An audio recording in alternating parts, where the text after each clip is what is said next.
Bienvenue à tous, merci d'être ici et merci d'être aussi nombreux connectés, puisqu'il s'agit d'un séminaire au format hybride. Du coup, pour attaquer tout de suite, je vous laisse la parole, Laetitia Huard, donc directrice scientifique de Santé publique France, pour l'ouverture de cette journée.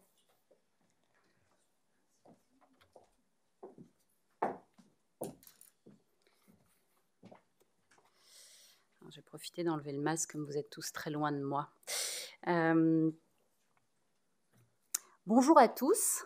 Ça me fait plaisir de voir une salle avec des vraies personnes et reprises de séminaires un peu en présentiel et avec la magie du post-Covid, des formats hybrides fonctionnels qui permettent d'avoir un rassemblement d'acteurs, un rassemblement de partenaires autour de ces sujets qui sont extrêmement importants, qui est une source de richesse, de débat et de production commune très importante pour nous. Évidemment, aujourd'hui, c'est un peu particulier. On est sur un sujet extrêmement important puisqu'on est sur l'enjeu essentiel d'arriver à comprendre les expositions aux pesticides dans les populations, arriver à les quantifier, les décrire et arriver à comprendre évidemment leurs conséquences et leur impact. Pour Santé publique France, c'est un engagement qui est fort. On est impliqué dans un nombre d'études larges et d'envergure très important avec vous, avec un certain nombre d'entre vous, avec d'autres collaborateurs qui sont peut-être pas parmi nous aujourd'hui, mais des études comme GeoCap Agri, comme Pest Neuro ou comme Pestirive, qui présentent tous cet enjeu vraiment commun de pouvoir comprendre, de pouvoir répondre à cette attente sociétale qui est extrêmement importante et qui est probablement légitime. Les attentes sociétales, quand elles sont extrêmement fortes, sont assez rarement illégitimes. De pouvoir arriver à comprendre à quoi on est exposé globalement et quels sont ces impacts-là. Donc ce séminaire, il a pour objectif évidemment d'explorer ces aspects, de dresser un panorama des travaux, des enjeux, des verrous, des perspectives qu'on peut avoir ensemble, des perspectives autour de cette quantification d'exposition des populations. Au-delà des échanges et de ce qui va pouvoir être présenté, c'est évidemment renforcer ces passerelles qui sont existantes entre nous et qui sont extrêmement importantes pour cette thématique, et aussi de développer de nouveaux partenariats, de développer des travaux qu'on va pouvoir construire ensemble autour de cette thématique qui recouvre un nombre de champs extrêmement importants. Pour nous, dans ces enquêtes-là, on a aussi des enjeux autour de risques sanitaires qui nous sont propres et que nous avons à Santé publique France au cœur de nos programmes de travail, autour évidemment des pathologies cancéreuses, autour de la maladie de Parkinson, autour des diabètes, autour de différentes maladies neurométaboliques qui sont extrêmement importantes et dont les conséquences, l'exposition environnementale est fondamentale à comprendre et à comprendre de façon plus détaillée et plus approfondie actuellement. Pour ça, dans ce séminaire aujourd'hui, où vous allez vous centrer sur des discussions essentiellement méthodologiques, sur des approches géographiques, c'est vraiment quelque chose sur lequel on doit avoir un regard extrêmement important, à la fois sur la caractérisation de ces expositions. On voit bien qu'il y a des enjeux à caractériser les expositions, avec l'exposition au sol, les cultures qui sont réalisées, les substances qui sont utilisées pour ces cultures, et qui sont peut-être aussi, et on peut se le dire, un palliatif à un manque de données numériques précises, accessibles et facilement partageables. On est à l'ère post-Covid. Et ce qui n'était pas possible avant le Covid est parfois possible après le Covid. Vous savez qu'on n'avait pas de système d'information qui remontait des laboratoires. On a un système d'information qui couvre l'ensemble des tests Covid et qui remonte aujourd'hui tous les jours. Voilà. Donc on peut imaginer des choses dans des systèmes numériques et on a le droit de rêver. Je pense que c'est important de rêver sur les systèmes numériques parce qu'on est peut-être au début de certains éléments, et de pouvoir rêver, de ne pas s'interdire, de penser que ces systèmes-là peuvent se développer et peuvent s'améliorer et peuvent contribuer aussi à une meilleure compréhension, une meilleure connaissance de la santé publique. C'est important puisque au-delà de ces données, il y a aussi les caractéristiques de l'exposition. Et l'exposition, c'est à la fois une échelle géographique et une échelle temporelle. C'est comment est-ce que moi, je sais à quelle exposition j'ai été soumise tout au long de ma vie, en tout cas de celle qui est derrière moi, parce que, voilà.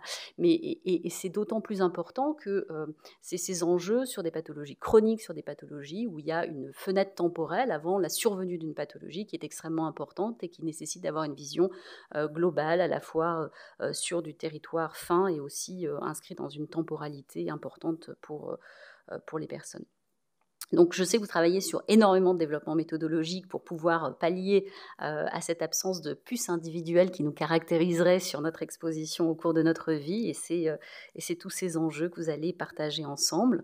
Et puis, de pouvoir comprendre globalement comment, à partir de ces données à la fois d'exposition, de caractérisation à l'échelle fine, on peut avoir une visibilité globale des expositions au niveau national et comprendre un petit peu les méthodes qui les caractérisent.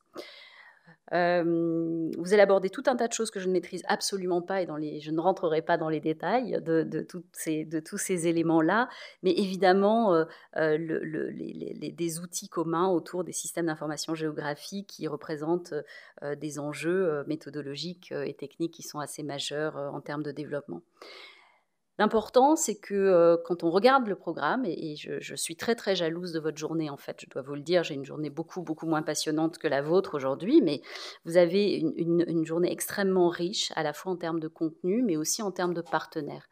Je suis, moi, très surprise quand je regarde toujours les séminaires qui sont construits autour des questions environnementales, par la richesse des partenariats, par la richesse à la fois des partenaires institutionnels qui sont regroupés autour de la table pour répondre à ces questions-là, par la richesse des interactions avec les équipes de recherche qui sont fortement mobilisées et très en lien avec ces acteurs institutionnels, et puis aussi par la présence et l'implication des ministères qui est aussi essentielle pour qu'on ait un véritable continuum à la fois qui aille de la partie recherche à la partie action de santé publique. Donc ce continuum entre l'ensemble des acteurs est fondamental. Et aujourd'hui, on va vous demander évidemment de travailler collectivement, d'écouter, mais aussi de produire et de voir comment est-ce qu'ensemble, ce séminaire peut aboutir à la construction de travaux communs, d'éléments qu'on puisse porter collectivement pour vraiment profiter de cette opportunité et faire avancer de façon convergente nos travaux, nos approches géographiques sur ces expositions aux pesticides. Donc c'est un petit peu l'exercice que vous allez avoir aujourd'hui. Je laisserai évidemment Morgane compléter cette introduction très rapide. Mais en tout cas, en tant que directrice scientifique de Santé publique France, je vous remercie de vous mobiliser vraiment aujourd'hui sur cette question, collectivement, parce que moi, je ne suis pas dans ce sujet-là au quotidien, et par contre, je suis vraiment à l'interface entre les acteurs de la société qui ont des attentes extrêmement importantes et vos travaux. Et la convergence de ces attentes et de ces travaux est fondamentale pour qu'on puisse faire avancer ce champ et le comprendre le mieux possible pour répondre de façon scientifique à ces questions-là. Ce qu'on voit souvent dans les attentes de la société, c'est que si on n'y répond pas de façon scientifique, si on ne prend pas la question vraiment au centre de nos préoccupations, mais on voit bien qu'il y a des solutions alternatives qui peuvent être proposées, dans lesquelles les citoyens peuvent s'engager et qui ne peut-être sont pas les meilleures réponses, en tout cas, qui peuvent être apportées.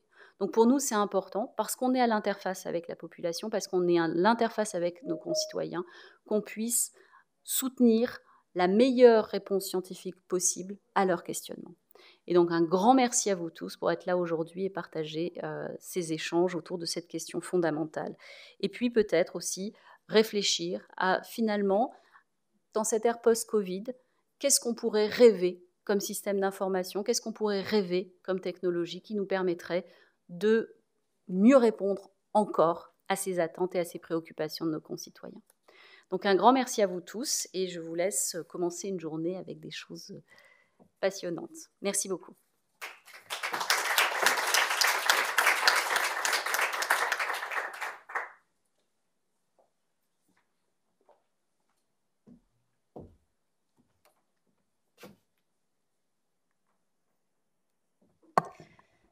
Du coup, merci beaucoup Laetitia.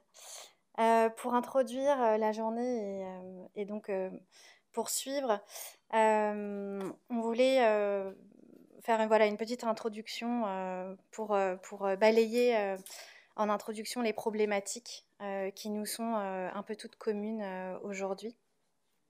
Et donc revenir sur ces approches géographiques des expositions aux pesticides, parler des freins qui nous retiennent encore aujourd'hui dans la construction des indicateurs géographiques d'exposition, des évolutions à venir et des enjeux de ces approches dans les études épidémiologiques. Donc rapidement pour le dérouler, faire un petit tour des définitions qu'on entend par approche géographique, quelques mots sur le contexte et les objectifs qui nous ont poussés à organiser cette journée et nous intéresser à ces problématiques méthodologiques-là.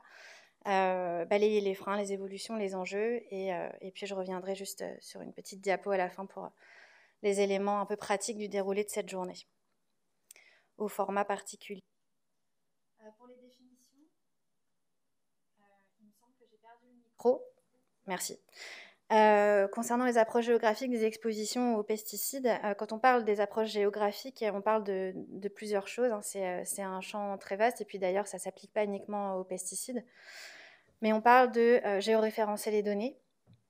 C'est un prérequis. Manipuler des données spatialisées nécessite un certain nombre de techniques, d'appui méthodologiques, de données particulières avec des formats particuliers. Et on va le voir tout au long de cette journée, à quel point ça peut être parfois complexe. On intègre la plupart de ces données dans ce qu'on appelle des systèmes d'information géographique, qui reste l'outil aujourd'hui prédominant dans ces approches-là, même s'il y en a d'autres, et il n'y a pas uniquement des logiciels de systèmes d'information géographique qui le permettent, mais ça méritait de le citer. Et puis également, ces approches géographiques, elles vont permettre de décrire évidemment des territoires, définir un contexte d'étude, et là, en l'occurrence, le contexte agricole français si particulier. Et puis, ces approches-là également pour construire des indicateurs d'exposition au plus près des réalités d'un terrain qu'on sait effectivement très, très particulier en France notamment, avec le contexte viticole, etc. Et puis, on approche justement ces réalités de terrain avec des données quand elles sont disponibles. S'agissant du contexte dans un premier temps, il nous a semblé on partageait tous un enjeu commun, qui est de renseigner les expositions environnementales des populations aux pesticides en l'absence de données sur notamment les traitements phytosanitaires à la parcelle agricole. On partage également un certain nombre de données communes. Ces données, on les connaît tous, on les manipule.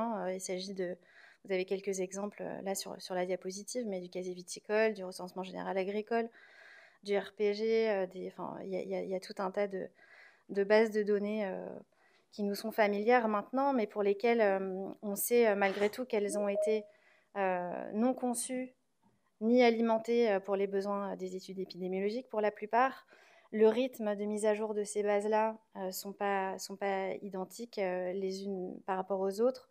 On n'a pas non plus la même historicité. Or, on sait que dans nos problématiques épidémiologiques, on a besoin d'un historique de données relativement long compte tenu des délais de latence d'apparition de certaines maladies, et puis pas les mêmes résolutions spatiales non plus, avec lesquelles du coup il faut jongler dans nos systèmes d'information géographique pour parvenir à faire parler cette donnée de la façon la meilleure possible.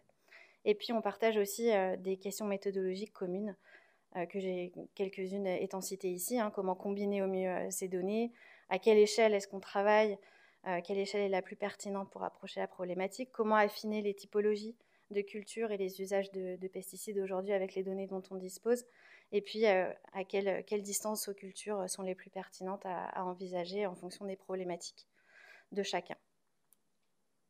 Donc en termes de contexte, et puis voilà, ça nous a permis aussi d'organiser ce séminaire et de vous contacter tous. Ce n'est pas du tout une liste exhaustive, c'est juste pour vous montrer qu'on est vraiment un écosystème d'équipes scientifiques, de services producteurs de données, etc., autour de cette problématique des pesticides, et qu'on mobilise effectivement de la donnée spatialisée, et on mobilise toutes ces approches géographiques des expositions aux pesticides avec différents objectifs et du coup différentes échelles de travail, avec des études plutôt régionales, des études plutôt nationales, les deux se parlant en termes de questions méthodologiques et de mobilisation des données. Et puis également, ces études, on peut les classer, essayer de lire un peu les axes d'attaque de chacun, les entrées, avec des dimensions du coup nationales, régionales, et puis des approches différentes, avec une approche plutôt occupation du sol et une approche qui complète l'occupation du sol par une descente vraiment à la connaissance aux substances. Et puis ces études-là, voilà, elles mobilisent des méthodes qui sont un peu différentes les unes des autres. Les unes s'attachent en plus à l'occupation du sol, d'autres à la lecture d'imagerie pour remonter dans le temps, on le verra. Intégrer également des modélisations, des prélèvements. Enfin, il y a tout un tas de données qui entrent dans la danse dans toutes ces études-là. En termes d'objectifs, rapidement, compte tenu des objectifs de nos études épidémiologiques sur ces problématiques d'approche aux pesticides, c'est l'étude des liens entre densité locale de culture agricole et risque de développer certaines pathologies. Alors avec plus ou moins de précision, est-ce qu'on va travailler autour des adresses de sujets, par exemple, si on dispose de cette donnée-là, ou est-ce qu'on va travailler sur des indicateurs davantage écologiques, donc à l'échelle des communes, des iris, des codes postaux, toutes les délimitations administratives que l'on connaît. Et puis également essayer maintenant d'avoir une approche aussi descente à la substance. Cette fois-ci, on va essayer de croiser donc à la fois la spatialisation de ces cultures sur les parcelles agricoles et également ajouter et pouvoir alimenter nos modèles de données d'exposition, de matrices culture exposition par exemple, et d'autres données. Et pour répondre à ces objectifs et construire ces indicateurs-là en fonction des options, on a des besoins qui sont l'occupation du sol, fiable, fine, avec une couverture et des échelles géographiques adaptées, qui remontent suffisamment loin dans le temps pour être pertinentes et mobilisées. Voilà. Et puis avec une mise à jour régulière, évidemment, et idéalement des données sur les substances utilisées. On va parler aussi des cahiers de traitement, des matrices, des modélisations au fil de cette journée. Donc les freins, on les connaît tous en fait. Toutes les personnes qui travaillent sur le sujet les connaissent malgré tout. Il me semble que ça valait le coup de les rappeler. Du coup, s'agissant de l'absence de données sur les traitements appliqués aux parcelles de culture, aujourd'hui, il n'y a pas de numérisation centralisée des cahiers de traitement et on a régulièrement des difficultés d'accès à certaines données. Il n'y a pas non plus de cartographie de culture de référence. Il n'y a pas aujourd'hui un gold standard des parcelles agricoles en France. Et donc, il y a des manipulations de combinaisons nécessaires de base et de retraitement via les systèmes d'information géographique, par exemple. La profondeur historique, on en a besoin parce que c'est un sujet complexe, avec des cultures pérennes, mais aussi des cultures annuelles, avec une rotation des cultures. Et cette problématique-là complique nos approches géographiques à cette problématique-là. Ou des changements de pratiques culturelles, avec la nécessité aujourd'hui de prendre en compte les parcelles en agriculture biologique, par exemple. Et puis en termes de freins, il y a encore nécessité de développer des méthodes qui le sont parfois davantage au niveau local, mais qui sont plus difficiles à mettre en œuvre au niveau national, compte tenu des données massives qu'on connaît, qui sont plus difficiles à manipuler, et puis des spécificités très locales en termes d'exposition. Donc c'est pour ça aussi que les deux échelons doivent se parler. En termes d'évolution et de perspective, on va le voir aussi au fil de la journée, mais il y a des nouvelles données, des nouvelles méthodes, tout un tas de mesures dans les milieux, des projets de référentiel à grande échelle, avec une cartographie fine des parcelles, notamment en agriculture biologique. On aura une présentation de carto bio cet après-midi, ce matin, pardon. Et puis des données numérisées, des traitements à la parcelle agricole, avec peut-être un espoir du côté européen, puisque le 2 juin a été trouvé un accord européen sur la réforme du système de collecte des données sur les intrants, donc potentiellement des données numérisées à venir bientôt. Et puis un apport des processus d'intelligence artificielle. On aura des présentations aussi cette journée. En termes de synergie, entre producteurs de données et utilisateurs en santé, on aura cet après-midi une présentation du Green Data for Health qui aborde très largement ces sujets autour de la création de la plateforme centralisée des données environnementales pour la santé publique. Et puis les partenariats, voilà, pour suivre la répartition des rôles sur une partie production de la donnée environnementale, la cartographie des cultures, une partie plus construction des indicateurs d'exposition dans nos études en fonction de nos problématiques, et puis le développement des processus automatisés avec l'intelligence artificielle. En termes d'enjeux de l'approche géographique, puisque c'est de ça qu'il s'agit aujourd'hui, c'est pour pallier, ces approches-là, c'est aussi pour pallier au manque de données, mais c'est surtout pour combiner des bases de données, intégrer des paramètres qui sont autres, des paramètres topographiques, météorologiques dans la constitution des expositions, et puis intégrer des données de mesure également, et combiner ces expositions qui peuvent être, alors là on en parle très largement, agricoles, mais l'important est aussi d'intégrer le milieu professionnel, l'alimentation, les expositions domestiques, et il y en a d'autres. Et là, du coup, je vous ai mis quand même une cartographie donc, qui est sortie la semaine dernière, vous avez dû le voir, sur la cartographie de l'indice de fréquence de traitement phytosanitaire donc à l'échelle de la commune, qui est donc un moyen de créer un indicateur d'exposition à cette échelle-là, et qui a été fait du coup par Solagro et qui a été repris dans un article de Libération. Vous avez dû le voir. Voilà pour les éléments de problématique. Du coup, quelques éléments peut-être pratiques pour la journée avant de démarrer la session 1. Pour les intervenants, du coup, voilà, le rappel du temps, même s'il y aura des modérateurs à chaque session qui seront là pour le rappeler, 20 minutes de présentation, 5 minutes de questions. Et si le temps le permet, on fera une petite session d'échanges supplémentaires avec les intervenants qui se seront rassis du coup au premier rang et à qui on pourra tendre les micros. Pour les personnes dans la salle, du coup sur l'estrade, bien penser à prendre la parole avec un micro allumé. Donc dans la salle, si vous prenez la parole sans micro, on ne vous entendra pas dans le chat et dans la conversation Teams. Et si vous avez le Teams ouvert, mais on s'en serait déjà aperçu, veuillez couper vos micros et le son pour ne pas faire de boucle ni de larcène. Et puis pour les personnes à distance, qui sont nombreuses connectées, hein, puisqu'on avait près de 150 inscrits. N'oubliez pas du coup de couper vos micros et vos caméras. On a un format hybride un peu particulier, donc on vous demande de bien faire attention à ça et de poser vos questions, si possible concises, dans le chat pour qu'elles soient relayées par la modération. Voilà, je vous remercie et je vous souhaite à tous un bon séminaire.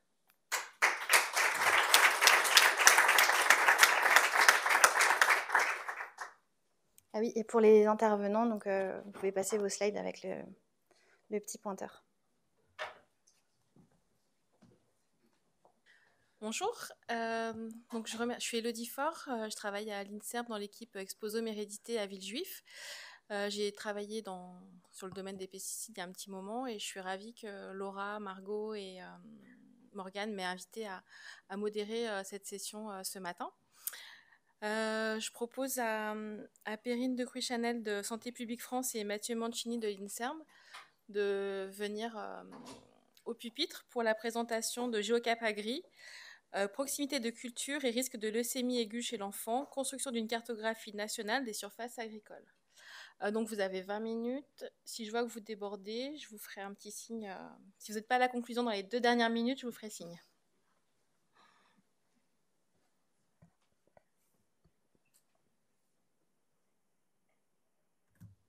Allez-y.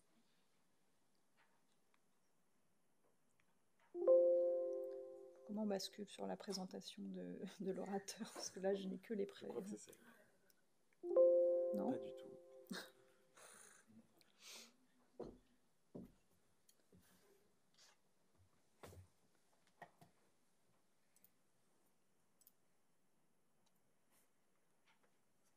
Non, est-ce que c'est bon? Oui, toutes vos présentations sont à la suite en fait. En boucle, d'accord. Donc bonjour à tous. Nous allons vous présenter le travail qui a été réalisé dans le cadre de GeoCap Agri sur la production d'une cartographie des cultures. La présentation va être centrée évidemment sur les aspects méthodologiques puisque c'est l'objet de la journée. Mais Mathieu sera là pour refaire une petite mise en contexte sur les objectifs de GeoCap et de GeoCap Agri et les premiers résultats qu'on aura tirés de ce travail.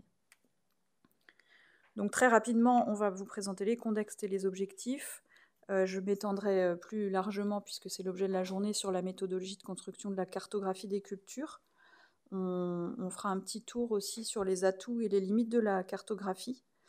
Mathieu présentera l'utilisation de la cartographie dans l'étude de GeoCap Agri, et puis je reprendrai la parole à la fin pour remettre un peu en perspective ce travail et ce qu'on peut en faire et les développements qui pourraient être envisagés. Bonjour à tous. En guise de contexte, comme on était la première présentation, on avait fait un peu contexte général, mais comme ça a été très bien fait dans l'introduction, je pense qu'il n'y a pas grand-chose à ajouter et que vous avez tous bien compris sur le fait qu'on va travailler sur l'approche géographique et on a vraiment pris en compte tout ça. Et donc ici, ce qui est plus intéressant, c'est de parler du projet GeoCap. Donc c'est un projet qui est géré par l'INSERM dans l'équipe EPICEA, c'est une étude cas témoin nationale sur les facteurs de risque environnementaux entre 2002 et 2013. Et donc plus précisément, GeoCap Agri, dont on va parler aujourd'hui, c'est étudier les risques de cancer pédiatrique à proximité de zones agricoles et donc caractériser la présence de cultures ainsi que la densité de cultures grâce à une cartographie nationale des cultures.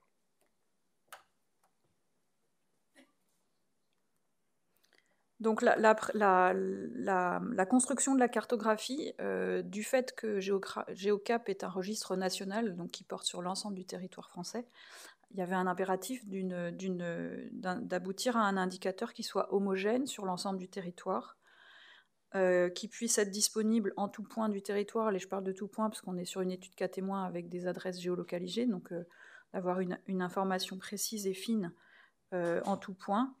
Et utilisable évidemment à une échelle fine, puisqu'on n'est pas sur de l'étude, on n'est pas sur une étude où on s'est contenté de rester sur un échelon écologique. Il y a eu aussi des approches écologiques qui sont menées dans le cadre de GeoCap, mais sur le besoin de la cartographie, il s'agissait surtout de pouvoir travailler sur l'étude cas témoin avec des adresses géolocalisées. Donc la première grande partie du travail, il a porté sur le choix des données. Morgane l'a déjà un petit peu évoqué tout à l'heure, mais on est sur la nécessité d'avoir cet indicateur homogène imposait d'avoir des bases de données qui soient homogènes et cohérentes sur l'ensemble du territoire. Avec en plus, puisqu'on savait qu'on ne trouverait pas, Morgane l'a aussi dit, de bases de données qui répondent à elles seules à notre besoin, que ces bases de données qu'on allait combiner aient des dates plutôt cohérentes, et que voilà, qu'elles parlent de la même chose au même moment, mais on savait qu'on aurait des degrés de précision et un niveau d'exhaustivité variable et que ces bases de données allaient se compléter les unes les autres. Les données qu'on a retenues sont le recensement agricole, qui n'est pas à proprement parler une base de données géographique dans le sens où elle ne représente pas, elle ne décrit pas le territoire de façon fine en tout point. C'est une base de données qui est agrégée au plus fin à l'échelle de la commune. Corinne Landcover, qui elle est une base de données géographique, mais qui n'a pas une précision tout à fait suffisante par rapport aux besoins qu'on a déjà évoqués tout à l'heure. Le registre parcellaire graphique, qui est une base de données qui découle du recueil annuel des déclarations par les exploitants de leurs parcelles cultivées pour pouvoir toucher les aides de l'Europe, mais qui du coup est aussi concernée par un certain manque d'exhaustivité pour certaines cultures qui ne sont pas assujetties aux aides. Et enfin, des informations qu'on a trouvées dans la BD Topo, donc qui est une base de données à échelle fine de l'IGN, qui concerne la présence de vignes et de vergers. Dans BD Topo, il n'y a pas d'autres informations sur les cultures. Et c'est une information qui est arrivée tardivement dans la BD Topo, donc on ne peut pas utiliser forcément sur l'ensemble de la période d'étude de GeoCap.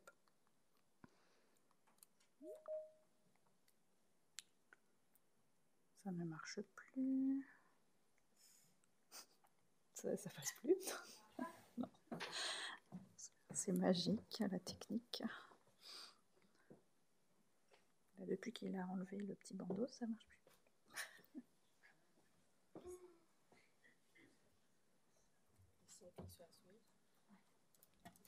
Ah bah sinon tu me passes la souris.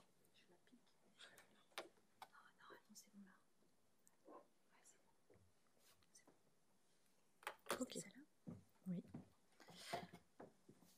Donc les données que j'évoquais tout à l'heure, elles sont rassemblées dans ce tableau avec un petit peu de précision. Donc Corinne Landcover, qui a plusieurs dates d'édition, donc qui était intéressante pour notre projet parce qu'elle couvrait l'ensemble de la période d'études, qui est une donnée géographique, donc intégrable dans un SIG, qui identifie bien le fait agricole dans son ensemble, mais qui regroupe beaucoup les cultures et puis qui n'est pas très fine d'un point de vue de l'échelle. Donc il y a des limites dans son utilisation sur des distances fines pour l'étude cas témoin, et puis une surestimation des surfaces. Le RPG dont je vous ai parlé aussi, diffusé annuellement mais que depuis 2007, donc qui ne couvre pas le début de la période d'études, qui est une donnée fine, mais parce que les exploitants saisissent leur parcelle sur une interface qui est, derrière laquelle il y a des photos aériennes, donc c'est assez précis. Mais ça varie quand même un peu d'un exploitant à l'autre en fonction de la grossièreté de la saisie. Il y a un peu de travail d'harmonisation, mais pas non plus un travail énorme qui est fait pour la mettre à disposition à l'échelle nationale. La description des cultures est assez précise, mais il y a une sous-déclaration pour certaines cultures.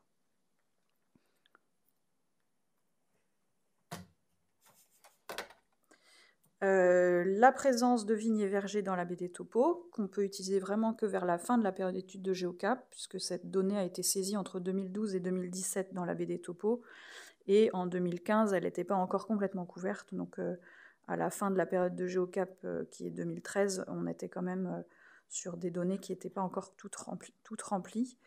Une donnée géographique très fine, propre, puisque c'est une donnée de l'hygiène, donc mais qui est recueillie au fil de l'eau, donc il n'y a pas de millésime pour la baie des Topos, les mises à jour se font en continu, donc il y a quand même une petite incertitude sur la date de la saisie de chacune des surfaces en vigne ou en verger qu'on identifie dans la baie des Topos. Et puis le recensement agricole, qui va nous servir en fait de donnée de référence tout au long de notre travail, parce que les surfaces sont exhaustives, l'ensemble des cultures est saisi avec un niveau de précision extrêmement fin. C'est un recensement qui est effectué tous les 10 ans. La seule limite, c'est pour l'utilisation géographique, c'est que les assolements sont référencés à la commune du siège de l'exploitation ou du lieu principal de l'exploitation, indépendamment du lieu précis des parcelles exploitées elles-mêmes.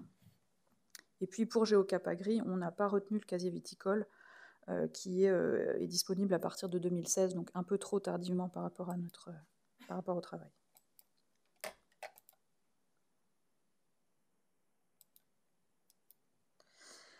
Donc l'ensemble de ces bases de données, on va les combiner dans un système d'information géographique en opérant un certain nombre de traitements sur la géométrie pour pouvoir colliger l'ensemble des informations de toutes les bases dans une seule couche, donc une seule cartographie en fait, et pour chaque zone où les informations de différentes bases se superposent, on aura l'information qui est des 3 sources en fait, de données qui concourent à la présence de cette zone.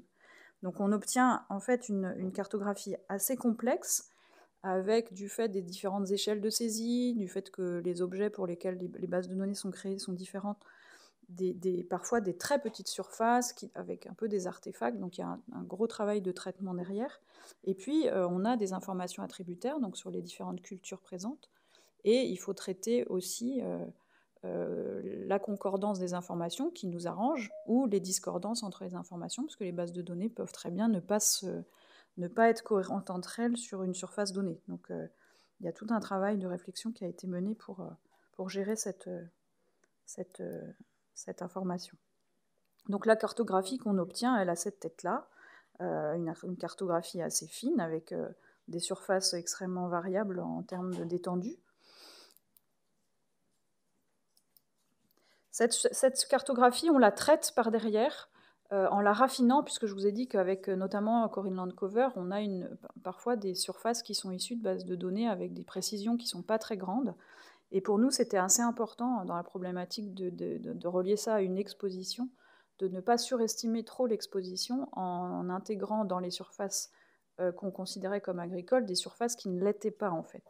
Donc on a mis en œuvre un process de raffinement en fait en reprenant la BD topo de l'IGN, en récupérant des informations sur des choses, des surfaces dont on était sûr qu'elles n'étaient pas agricoles, donc notamment des bâtiments, et des surfaces, des infrastructures routières, des surfaces en eau aussi, les lacs, les étangs, etc. Et ou des haies, de la végétation, on a des grandes surfaces de végétation naturelle, et on les a redécoupées pour les extraire de la cartographie et les enlever en fait, pour ne pas surestimer les surfaces. Donc il y a un gros travail aussi de raffinement qui a été fait pour nettoyer, entre guillemets, la cartographie de ce qui n'est pas agricole. Et on obtient du coup une cartographie avec plein de petits trous et de petits espaces qui ont été raffinés. Cette cartographie, pour pouvoir aussi l'utiliser sur une étude et des études écologiques, on l'a intersectée et puis aussi la confronter au RGA évidemment, puisque c'était un peu notre base de données de validation. On l'a intersecté avec le découpage administratif en vigueur, donc les découpages cantonal, le découpage communal et même les découpages en iris. Des traitements supplémentaires ont été nécessaires. Je vous ai un peu dit qu'en sortant de la cartographie, on avait parfois des incohérences entre les bases de données. Le fait aussi de traiter des données combinées, pas toujours hyper propres en entrée, on s'est retrouvé avec des surfaces qui étaient comptées en doublons, voire en quadruplets, quand dans le RPG, il y avait 2 parcelles qui se superposaient un petit peu. Le fait de tout intersecter les uns par les autres, ça créait des doublons, voire des quadruplets si c'était plusieurs. C'était pas 2 au départ qui étaient superposés, mais plus. Et on s'en est rendu compte en fait en commençant à traiter les buffers avec des buffers qui se retrouvaient avec des surfaces agricoles qui étaient plus importantes que la surface du buffer en elle-même. Donc on s'est dit qu'il y avait des doublons, et ces doublons étaient liés à des superpositions, pas au traitement, mais à la qualité des bases de données en entrée. Donc il y a un travail de dédoublonnage qui a été fait en dehors du SIG, mais pour éviter ces surestimations.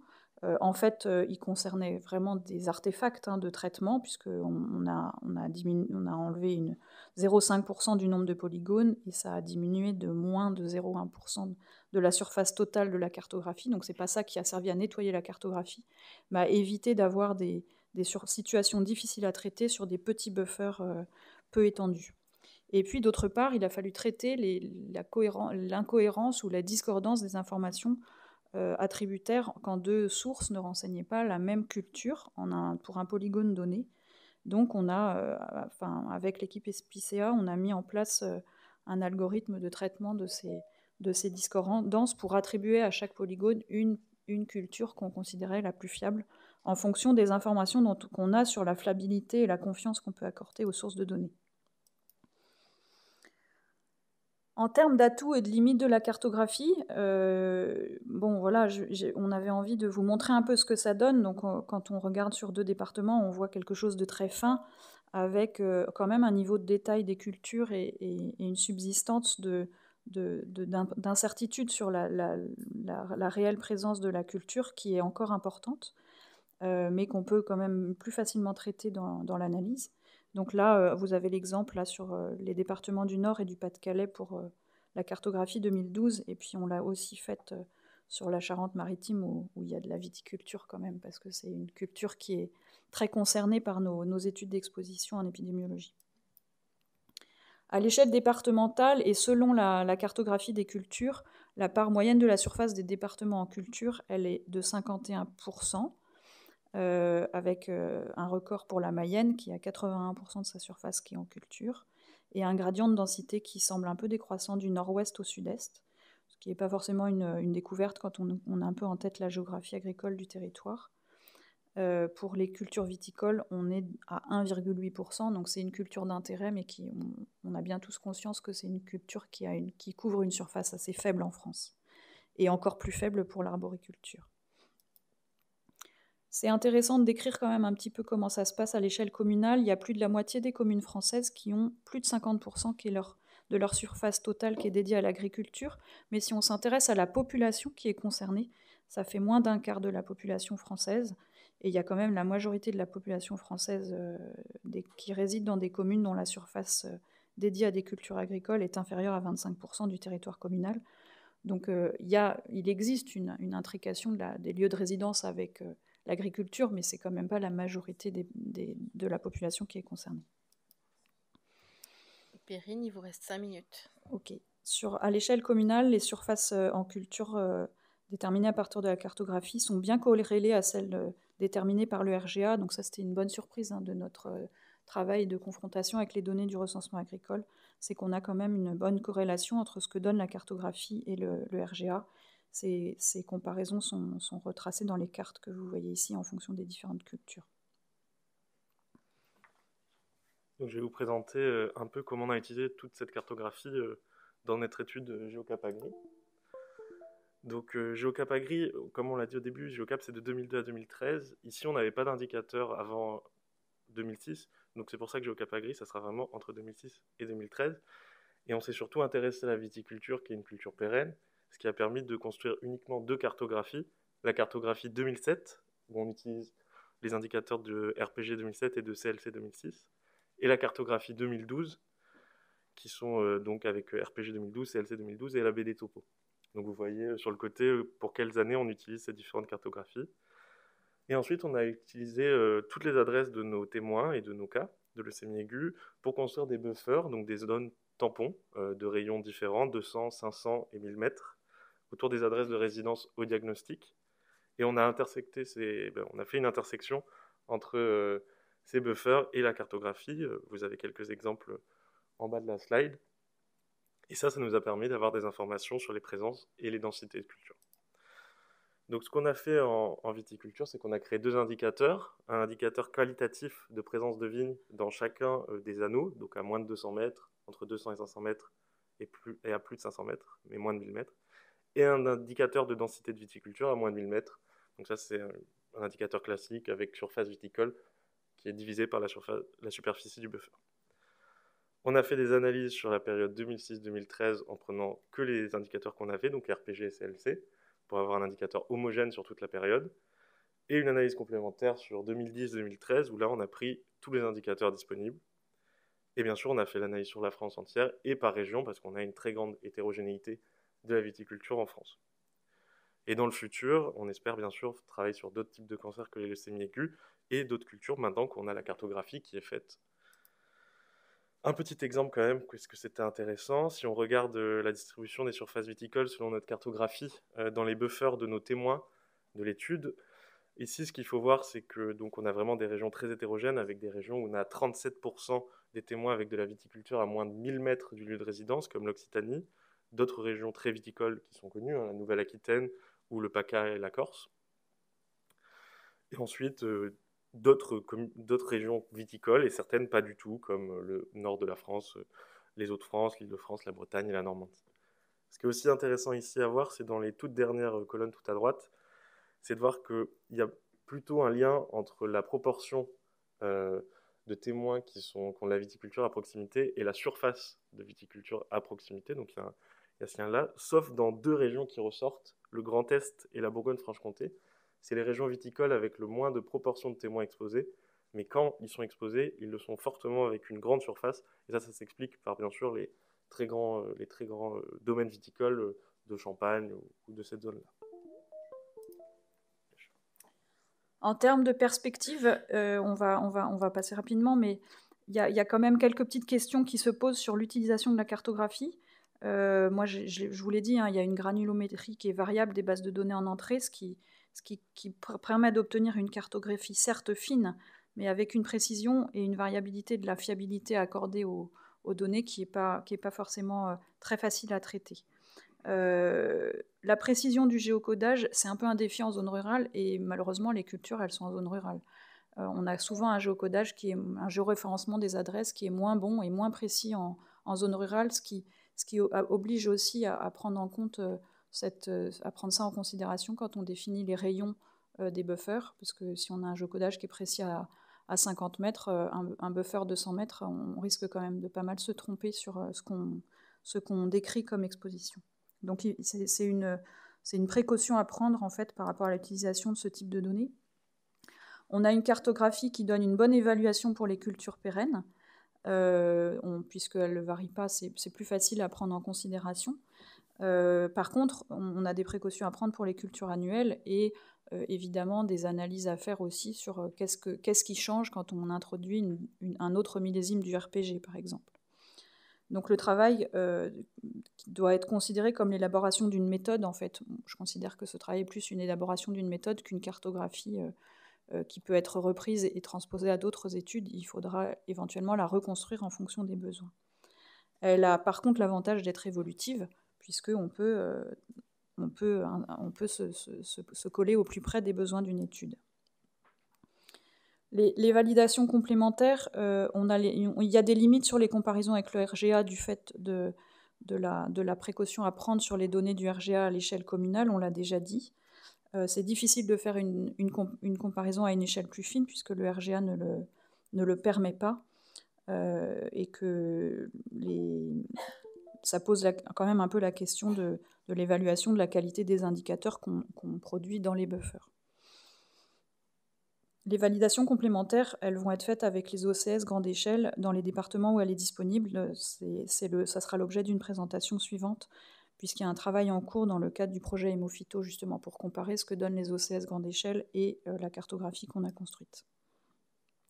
D'autres utilisations et pistes d'amélioration, elles vont évidemment arriver avec la mise à disposition de nouvelles données. Morgane en a parlé tout à l'heure, qui seront aussi disponibles en open data, le Green Data for Health, les OCS grande échelle, des améliorations aussi de précision qu'on observe dans la fourniture du RPG. Et puis le fait de pouvoir, si les travaux de validation complémentaires sont fructueux, envisager de descendre à la substance en faisant un croisement avec les matrices culture-exposition. Ce travail a été réalisé dans le cadre de PEST Neuro à l'échelle des cantons du RGA, mais on pourrait envisager de le faire aussi sur des surfaces plus fines de la cartographie. Voilà. Merci à vous deux pour cette présentation très intéressante et qui a relevé plein de défis techniques, j'en suis sûre. On a 3 grosses minutes pour les questions. Est-ce que vous avez des questions dans la salle ? Il y a 2 questions.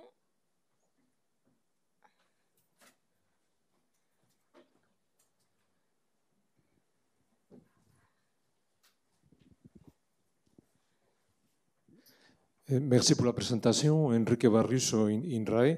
Donc, bon, vous avez montré un peu la difficulté qu'on a quand on traite des données avec des temporalités d'acquisition différentes. Donc, je voudrais savoir un peu du point de vue technique comment vous réglez cette question, hein, parce qu'il y a des acquisitions, on voit que ce n'est pas la même année, ce n'est pas la même période. Comment rendre homogène ce type d'informations? On voit que pour les cultures pérennes, donc, vous venez de le dire, hein, donc ça ne pose pas trop de problèmes. Par contre, pour les cultures annuelles, il y a quand même des difficultés. Et je me demande s'il n'y a pas intérêt à prendre en compte d'une façon ou d'une autre les rotations, hein, pas uniquement les cultures blé, maïs, comme vous avez montré, mais des rotations un peu de référence, ou des rotations les plus fréquentes qu'on peut trouver dans une zone. Voilà, est-ce que c'est des choses que vous envisagez éventuellement? Et il y avait une autre question très, très, très simple, du point de vue, on va dire un peu technique, du point de vue degré de résolution des outils, des informations que vous avez. Et on voit que la vigne, il y a des points de vue après exposition et impact. En fonction du type de conduite de la vigne, on va avoir des impacts différents. Il me demandait si vous avez une capacité à identifier des conduites différentes, et en particulier quand on a de la vigne avec un énervement entre les rangs. Est-ce que c'est des choses que vous arrivez à détecter ou à identifier? Alors, pour la question de la temporalité, déjà, je vais prendre les questions dans l'ordre. Pour l'instant, quand on a construit les 2 cartographies, parce que c'était peut-être pas très clair dans la présentation, mais là, on a construit une cartographie 2012 avec le RPG 2012, Corinne Landcover 2012, et la BD Topo Vigne et Verger pour l'apport vigne et de verger, dont je vous ai dit qu'elle était collectée à partir de 2012. On avait quand même des données qui étaient à peu près cohérentes en termes de date. Pareil pour la cartographie 2006, on a pris Corinne Lancover qui était sortie en 2006 et le RPG 2007 qui était la première version du RPG disponible en open data. Donc on avait aussi, en termes de cohérence de date, on n'était pas trop mauvais si vous voulez, surtout quand on s'étend sur une période d'études qui est un petit peu longue. Et on est resté très prudent pour l'instant sur les cultures annuelles, puisqu'effectivement, on avait bien conscience de cette question des rotations. Donc on n'est pas descendu finement sur la caractérisation des différents types de cultures qui sont concernées le plus souvent par les rotations. Ce qu'on souhaiterait faire, mais pour l'instant, en termes de temps et de volume de données à traiter, on n'est pas encore opérationnel, c'est intégrer, moi ce que je souhaiterais faire, c'est pouvoir intégrer différents millésimes du RPG à une cartographie pour pouvoir justement voir en fonction des dates ce qu'on avait comme culture. C'est vrai qu'on est quand on s'intéresse à des cancers, on est sur des pathologies d'attente un peu longues, même sur les cancers de l'enfance, c'est un peu différent parce qu'on est sur des processus de genèse un peu différents.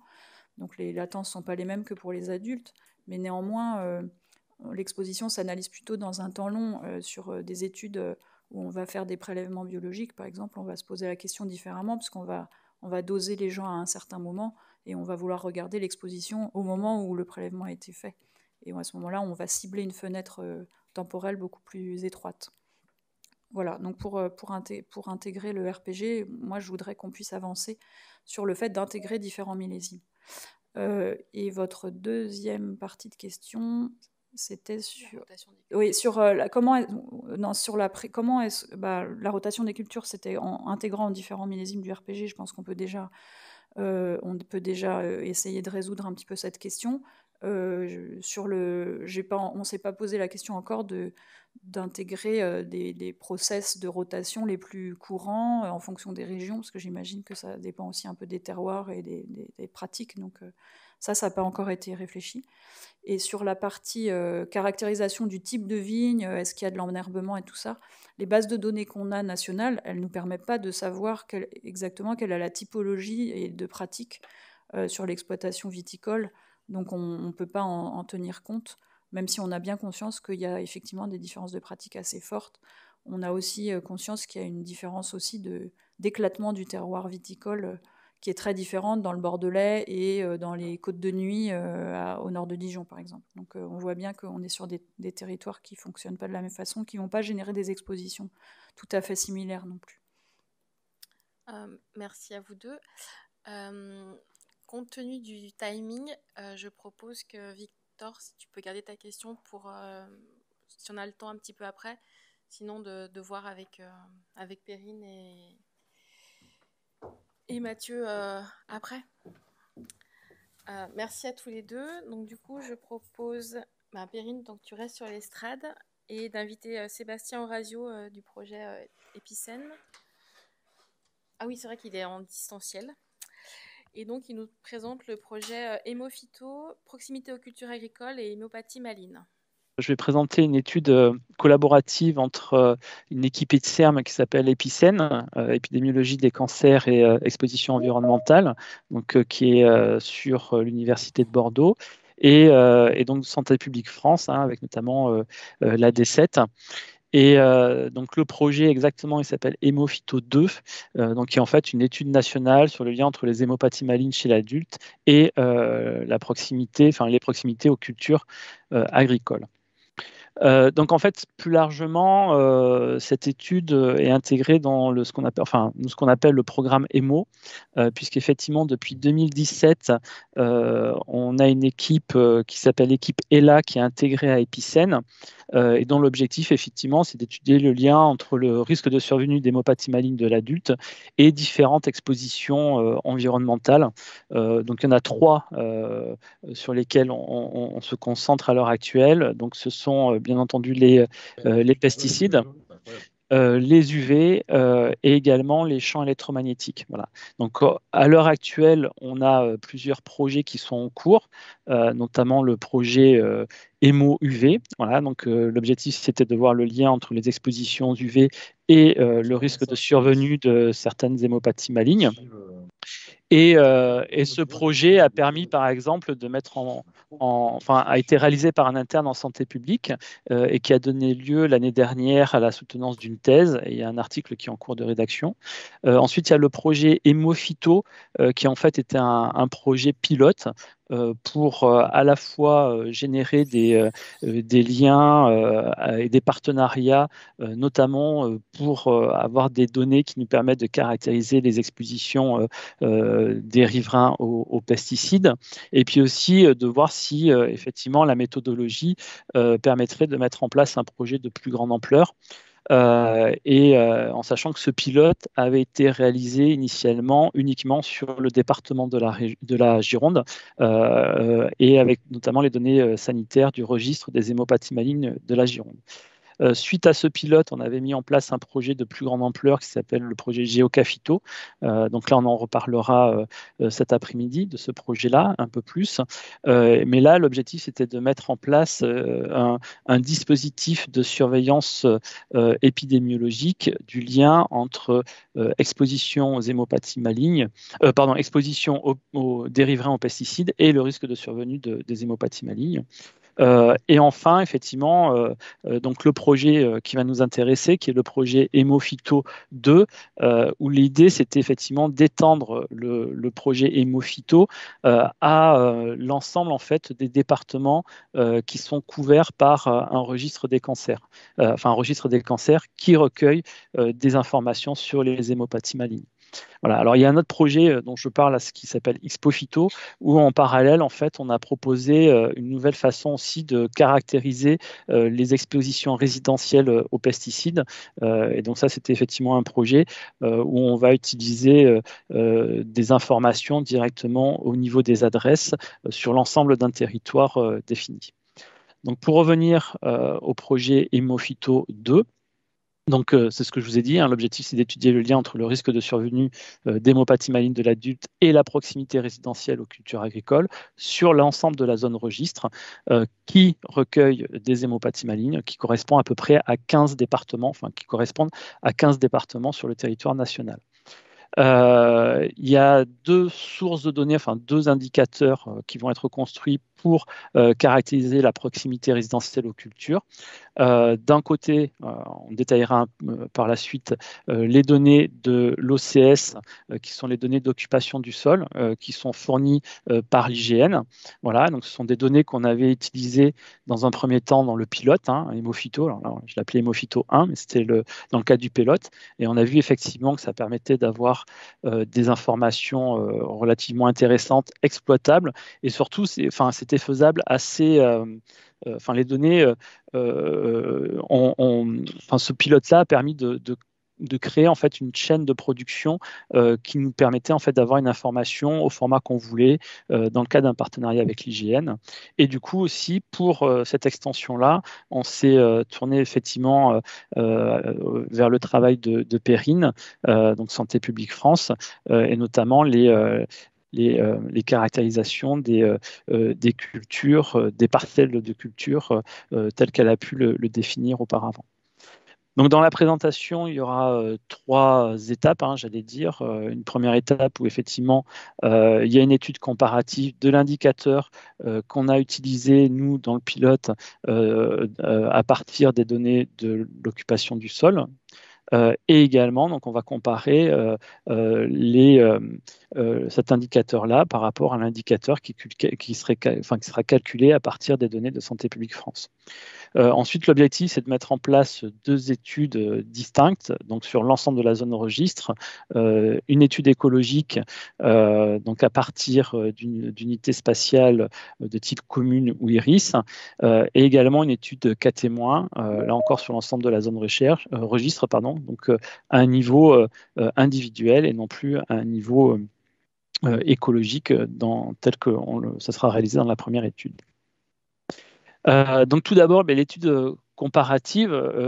Donc l'idée, c'était de partir effectivement sur les informations qu'on avait déjà collectées sur les études précédentes et de travailler sur une information extrêmement précise qui était une information au niveau de l'adresse, puisque effectivement, nous, dans le cadre de la création de nos indicateurs, c'est une information qu'on va utiliser, notamment dans les études cas témoins. Donc l'idée, c'était dans un premier temps de réaliser un échantillonnage de 10% des points d'adresse de l'étude hémophyto, donc avec à peu près 8 départements qui sont concernés. On verra par la suite quels départements étaient concernés, avec un tirage au sort pseudo-aléatoire sur à peu près 7,7 millions d'adresses qui étaient concernées. Donc on a réalisé un tirage aléatoire donc, de 77 000 adresses pour lesquelles on a des informations relativement précises, puisque ce tirage aléatoire a été réalisé à partir de la BAN, donc de la base adresse nationale, qui est en libre accès sur le site adresse.data.gouv. Et donc, tout simplement, à partir des données qui étaient disponibles sur les 8 départements considérés, on a réalisé un tirage aléatoire dans ce listing-là, ce qui nous a permis de récupérer en fait un ID qui est en fait une clé d'interopérabilité. Et depuis le 1er janvier 2021, cette clé d'interopérabilité doit être pérenne. Et sur cette clé d'interopérabilité, effectivement, est associée des coordonnées XY en Lambert 93. Et donc, effectivement, le premier travail a été de réaliser ce tirage aléatoire, d'envoyer ces informations auprès de Santé publique France, puisque nous, de notre côté, l'IGN, en fait, nous avait déjà fourni les métriques qu'on allait utiliser à partir des données de l'OCS sur l'ensemble des 7 millions d'adresses qui couvrent les 8 départements concernés. Donc les indicateurs qui vont être utilisés, alors c'est des indicateurs sur bien sûr le type de culture qui sont existantes à proximité de ces points d'adresse, en sachant qu'il y a déjà un différentiel en fonction de la source d'information qu'on va exploiter, puisqu'effectivement nous au niveau des données de l'occupation du sol, en fait on a des informations macro avec donc la notion de parcelles de vignes, de parcelles de vergers. Il y a un gros paquet en fait terres arables, puisqu'effectivement la définition des terres arables, c'est qu'à chaque fois qu'on est sur une parcelle où on sait qu'il va y avoir une exploitation, enfin qu'il va y avoir une culture, mais qui n'est pas de la vigne, du verger ou de la prairie, on met ça dans ce gros paquet-là, et également des informations sur l'existence de parcelles de prairie. Alors les données produites par Perrine finalement sont beaucoup plus précises en termes de type de culture qu'il y aura sur les parcelles, hein. Et donc l'un des travaux aussi qui sera réalisé dans cette donnée, dans cette comparaison, c'est effectivement d'avoir les mêmes définitions par rapport au type de culture qu'on va étudier. Alors, les métriques qu'on va utiliser donc au niveau de l'échelle de chacune des adresses, bien sûr, c'est deux informations distinctes, à savoir le pourcentage de surface agricole par type de culture. Donc là, le type de culture, ce sera forcément l'information la plus macro, donc au niveau de l'OCS, et donc sur ces 4 types de cultures différentes, avec des buffers, mais comme on a pu le voir précédemment, de tailles différentes. Voilà, donc des buffers de 100 mètres, de 150 mètres, 500 mètres et 1000 mètres, qui va nous permettre de tester effectivement, en fonction de ces différentes définitions de buffers, les informations qu'on va récupérer en termes de présence de type de culture. Et il y a une autre information aussi sur lesquelles on souhaite faire les comparaisons, c'est effectivement la distance entre le point adresse défini et la première culture de vigne, verger, terre arable qu'on aura à proximité de ce point adresse. Voilà. Donc, vous avez compris, c'est une analyse comparative. Donc, finalement, ce qui va être le plus compliqué, ça va être de gérer effectivement la partie data management des données. Mais finalement, l'analyse comparative, ça sera une comparaison par type de culture, par zone géographique, donc par département, et on va comparer effectivement, et par période calendaire. Et l'idée, c'est notamment de réaliser des analyses de corrélation entre ce qu'on va obtenir au niveau des données OCS et ce qu'on va obtenir avec les données de Santé publique France. Là, en termes de livrables et en termes de calendrier, l'idée, effectivement, c'est d'avoir les premiers résultats, j'allais dire, à la fin de l'été 2022. Les bases de données donc, qu'on va exploiter, c'est ce que je vous disais, hein, c'est les bases de données d'occupation des sols.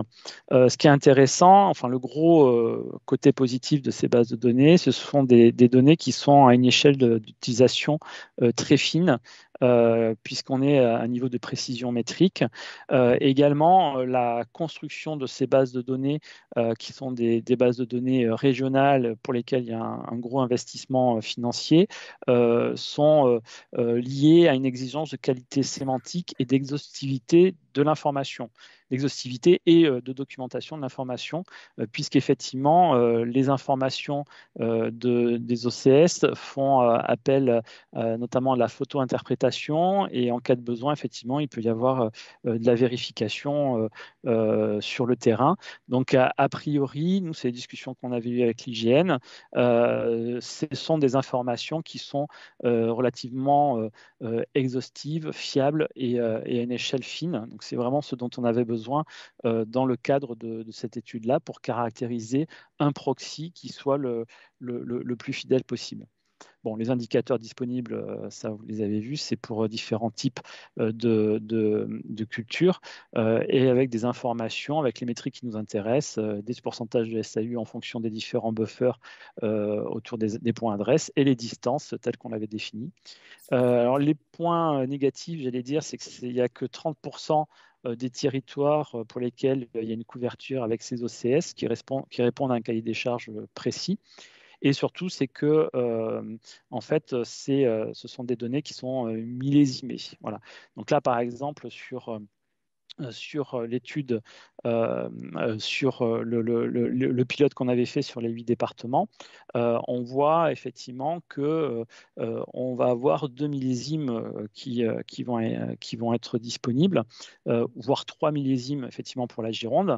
Donc Pays de la Loire, hein, c'est vrai qu'il y a la Vendée et la Loire-Atlantique qui nous concernent, tous les départements du Poitou-Charentes et la Haute-Vienne.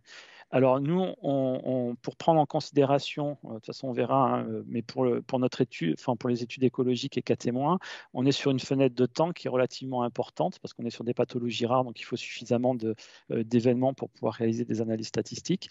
Nous, on s'est imposé d'avoir au moins en fait deux millésimes sur la fenêtre de temps qui nous intéresse pour avoir quand même une idée, pour prendre en compte l'évolution des cultures sur cette fenêtre de temps.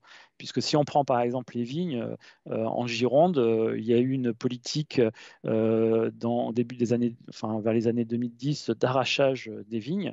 Et là, au contraire, dans les années plus récentes, il y a eu des replantations de vignes. Donc l'objectif, c'est quand même d'essayer de prendre en considération l'évolution des cultures en ayant au moins 2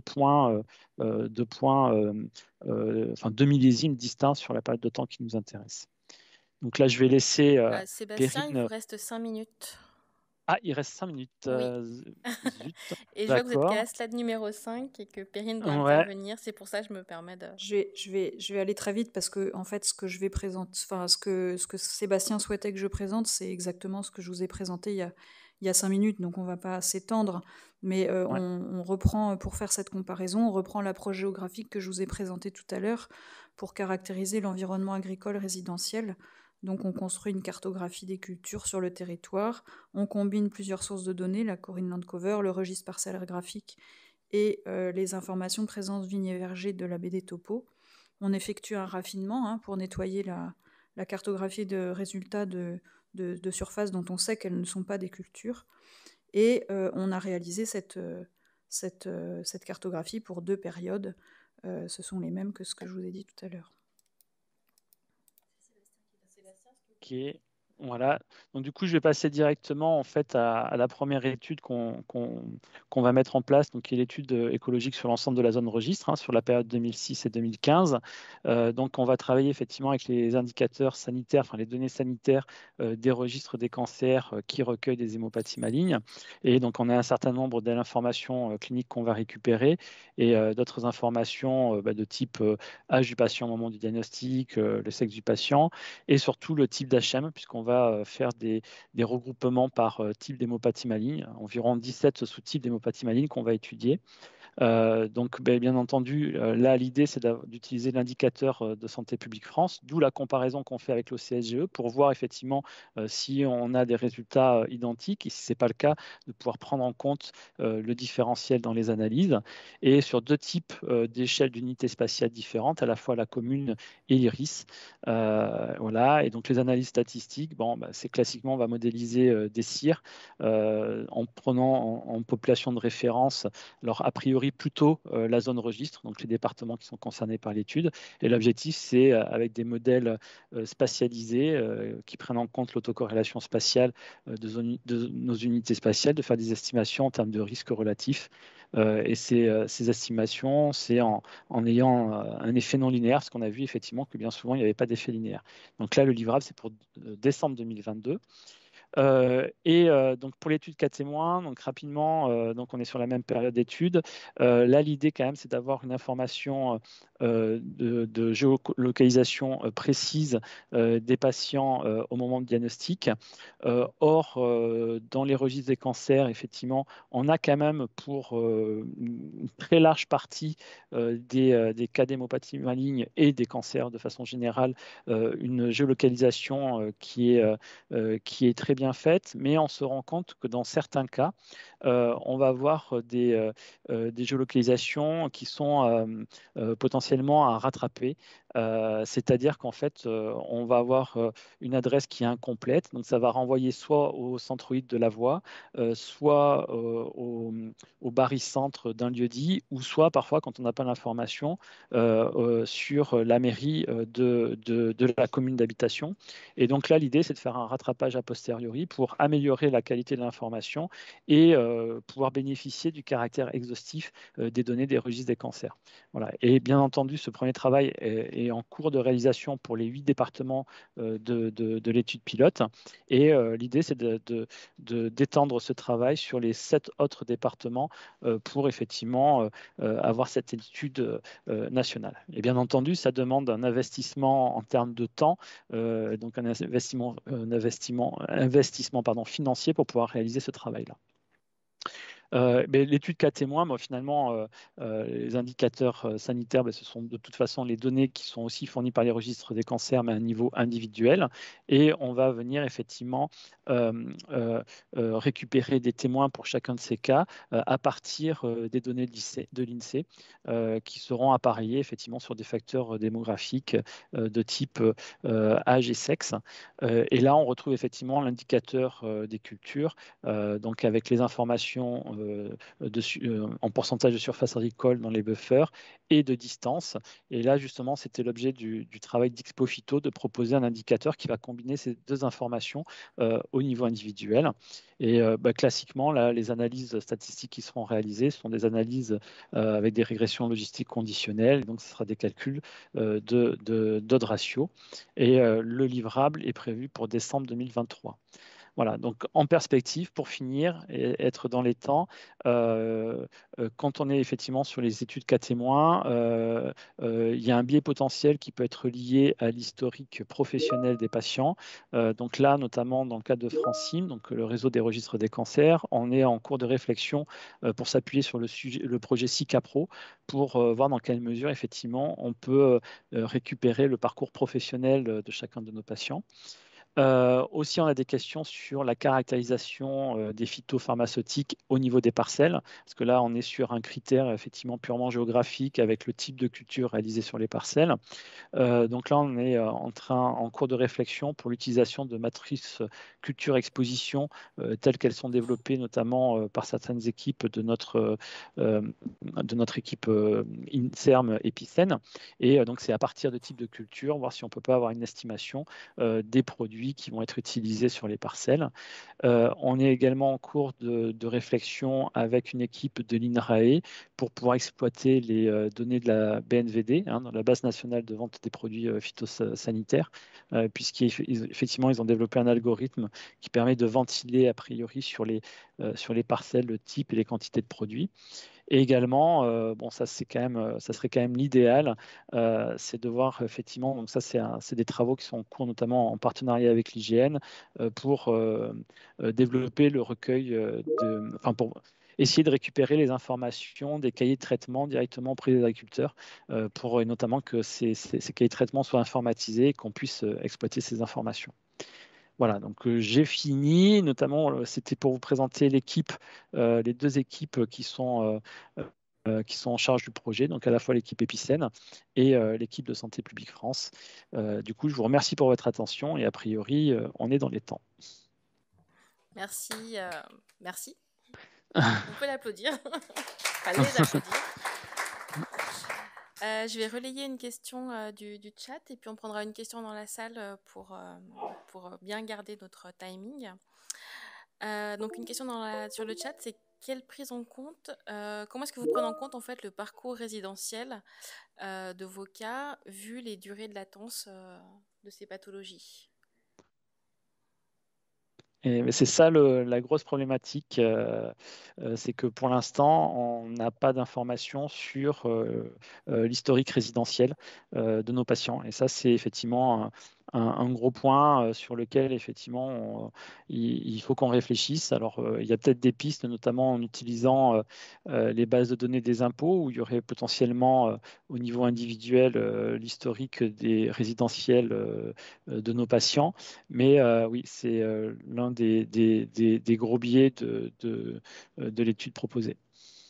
D'accord, merci. Est-ce qu'il y a des questions dans la salle? Vous n'avez pas de questions?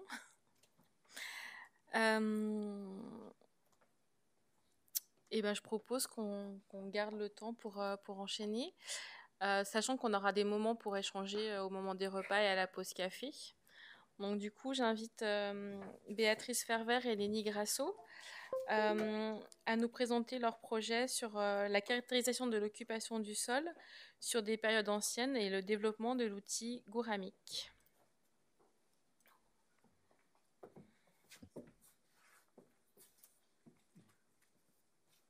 Tout y est, super.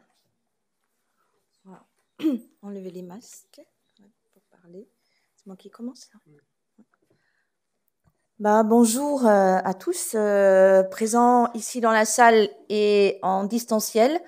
Merci, bravo à Santé publique France pour cette initiative d'une journée et d'échanges très riche et aussi d'une réunion bimodale qui me semble pour le moment réussie. Alors, je vais commencer par une petite introduction de notre background avant de laisser la parole à Lénie.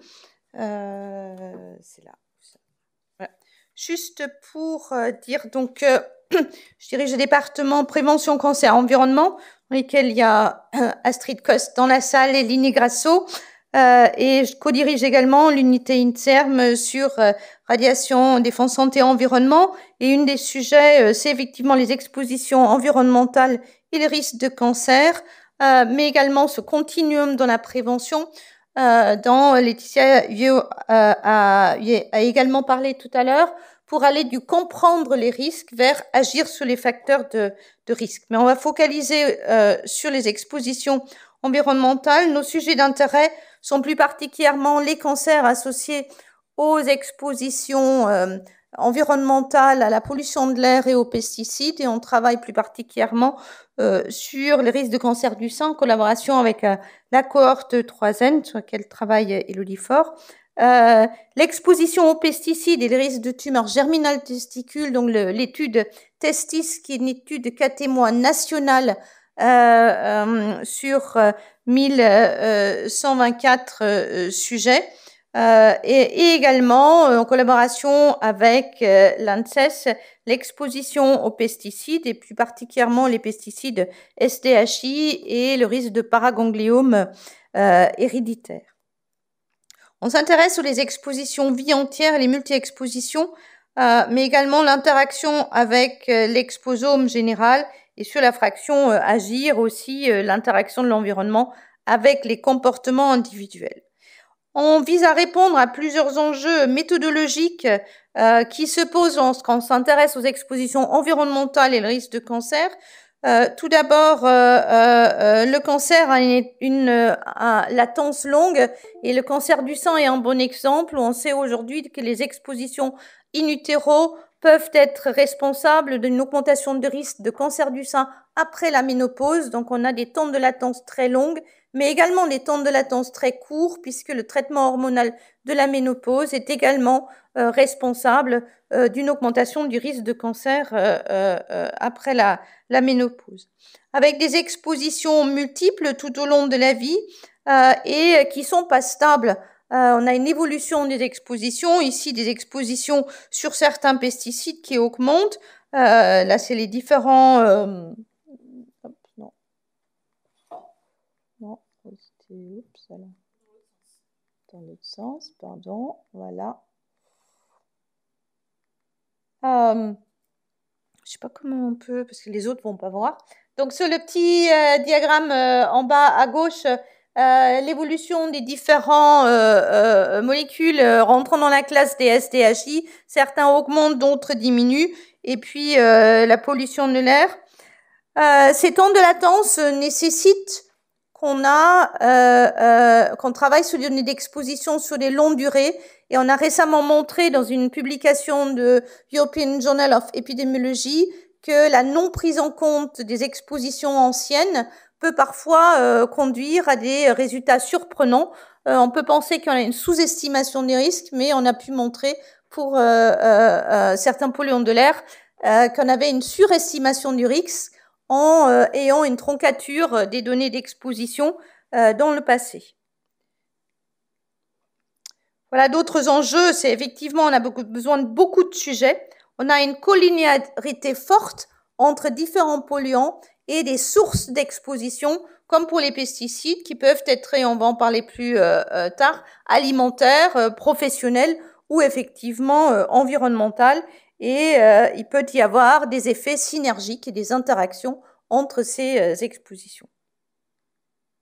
Alors, on a pu montrer avec la construction et l'évaluation de la performance d'un indicateur SIG pour estimer l'exposition à la pollution atmosphérique au dioxine et au cadmium, qu'on peut construire des indicateurs SIG fiables, rigoureux, couvrant des longues périodes, puisqu'on est retourné jusqu'en 1990, et on a pu montrer une corrélation avec une bonne corrélation avec les données de mesure en environnement. Et donc, c'est un peu notre principe méthodologique guide pour ce qu'on fait actuellement sur la construction d'un indicateur SIG sur les pesticides. Et je laisse la parole à Lénie, et j'espère que j'ai mis moins de 5 minutes. Oui. Sinon, je vais me faire tirer les oreilles par Lénie. Voilà.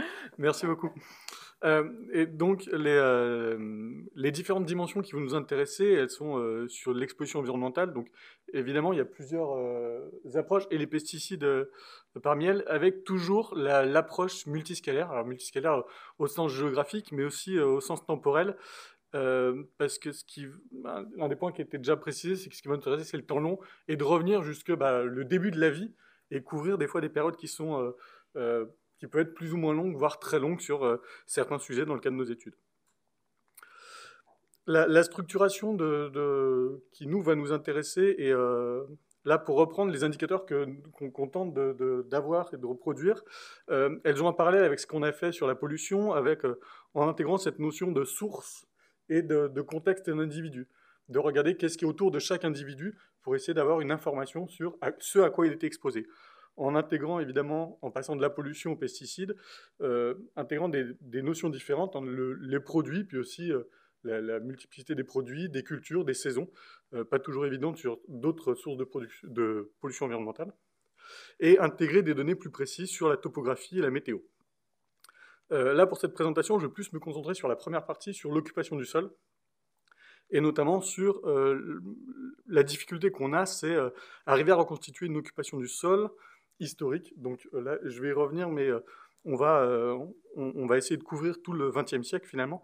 À partir d'images aériennes anciennes, c'est l'une des seules sources d'informations qu'on ait sur le territoire français, sur lesquelles on peut s'appuyer. Et donc ça fait l'objet du développement d'un logiciel dans le cadre d'une thèse en informatique, soutenue il y a quelques temps, enfin assez récemment, et qui nous permet, à partir de ces images aériennes, d'avoir une idée, d'estimer assez fiablement l'occupation du sol sur un territoire de manière assez rapide.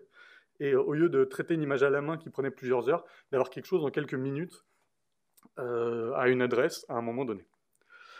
Les images qu'on utilise, c'est des images qui sont disponibles largement. C'est les données fournies en France, sur le territoire français par l'IGN, remonter le temps, le géoportail. Elles couvrent, alors, historiquement, on peut remonter jusqu'aux années 20 en France, avec toujours la difficulté de la qualité de l'image, évidemment. Ça couvre toute la métropole, mais aussi les dom-toms. Donc ça peut être aussi une opportunité là-dessus de couvrir d'autres territoires. Et puis même à l'étranger, il y a d'autres... Il y a les services nationaux d'autres pays qui ont aussi ces problématiques. Et elles mettent à disposition des images, alors en noir et blanc, on va dire en gros, avant les années 90. Et donc l'objectif, c'est de retravailler ces images pour essayer de les interpréter. Le logiciel, globalement, c'est une photo-interprétation qui va être automatisée, améliorée, aidée pour aller bien plus vite et accélérer le traitement. La personne se retrouve devant l'image en noir et blanc, elle met des annotations, elle interprète l'image qu'elle a en crayonnant sur l'image, en disant ici je vois tel type de culture, ici tel type de culture, ou tel type d'occupation du sol, pas que les cultures. Et ensuite, le logiciel va assez rapidement, en quelques minutes, reproduire et travailler toute l'image ou tout le périmètre qui a été décidé par la personne. Et donc il y a un processus de feedback qui permet à la personne d'améliorer le rendu, et donc pour toujours améliorer et essayer d'avoir l'image la plus optimale. Globalement, l'état du logiciel actuellement, qui est toujours évidemment en développement, et puis notamment sur les questions d'interface, mais on voit les différentes, en haut à droite, on choisit la culture qu'on veut traiter, et donc on peut choisir les différentes catégories. Et donc là, c'est les catégories que nous, on avait prévues dans nos projets, mais qui peuvent être aussi modulées en fonction des projets et des territoires, qui n'ont pas forcément les mêmes types de culture. Pour revenir simplement sur qu'est-ce que va traiter le logiciel, il va s'intéresser à la granularité finalement, en découpant l'image. Alors ici, 3 types de taille d'imagettes, comment il va découper l'image en grand, mais se dire que chaque type d'image qui a été traité à la main par la personne a photo-interprété. Ici, c'est des vignes, c'est de l'aral, c'est de l'eau, c'est de la forêt, etc., voire de l'urbain. Il va générer, et donc là, on a toute une série de panels, et on va avoir une bibliothèque immense à la fin, avec des millions d'images qui ont été traitées sur l'ensemble du territoire français. Gouramic reste un outil qui, quand même, nécessite d'avoir quelqu'un qui traite chaque image, et donc on s'est quand même posé la question d'améliorer encore et d'optimiser le temps de traitement, et donc le besoin en ressources humaines derrière. Et une extension de Gouramic a été développée en se basant sur un réseau de neurones qui prend comme source de données l'ensemble des traces qui ont déjà été faites à la main. Et donc là, on est sur plus de 1500 images qui ont été traitées à la main sur une période de 1970 à 2000. Et donc, on se passe cette fois d'un temps technicien, c'est plus que du temps machine, et donc finalement, c'est un temps qu'on gagne là-dessus, avec une... Voilà, je ne vais pas revenir sur le graphique, mais ça permet de complexifier et de proposer quelque chose de plus rapide et plus homogène. Évidemment, on s'est aussi posé la question de comparer les résultats de ce qu'on avait comme outil en comparant les résultats de Gouramic et de Deep Gouramic avec d'autres sources de données.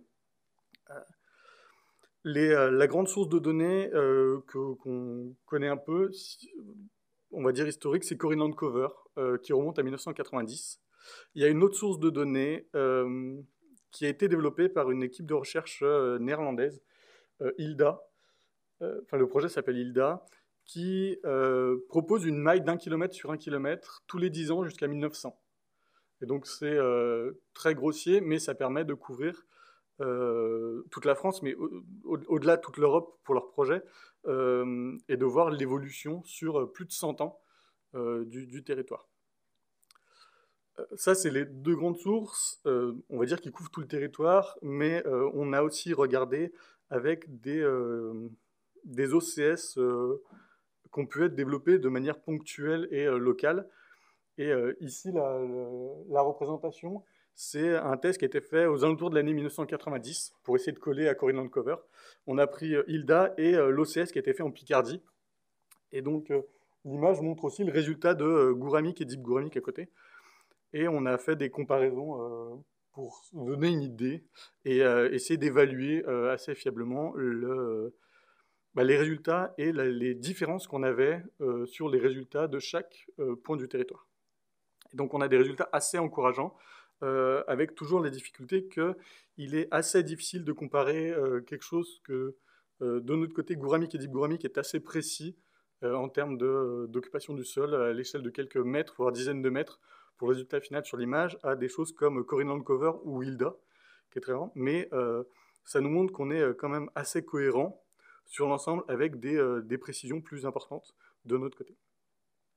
Et là, sur les images, mais la difficulté, c'est toujours le nombre de données et le territoire couvert, mais la proximité avec les résultats de l'OCS en Picardie sont très encourageants, avec ce qu'on peut sortir automatiquement avec Deep Gouramic.